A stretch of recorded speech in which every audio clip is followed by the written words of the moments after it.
žiauriai laužomos ietis dėl vyrų ir moterų lygių galimybių tarnybos pavadinimo keitimo. O Jėzus Marija, netitinka dabartį, netitinka esamą situaciją, netitinka tikrovę.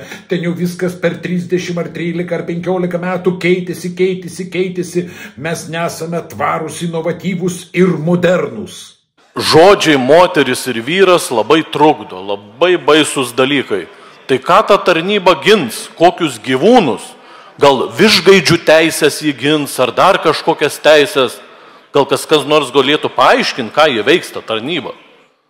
Nes tokį nupušimą daryti, aš suprantu, kad visur reikia įkišti, ką nors, kokias žmogas, kažkokias galimybės, 71 lytį, ministrai nežino kiek lyčių.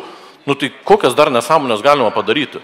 Aišku, jūs galite tas nesąmonės daryti, tai varykit toliau, sėkmės. Tik paaiškinkit, kieno teisės gins ta tarnyba, kurių gyvūnų. Jeigu vyrų ir moterų nebelieka, tai kokių gyvūnų teisės bus ginamos, galit paaiškinti? Valiau, ta tarnyba, atitinkanti Europos standartus, gins visas 728 lytis ir dar kai ką.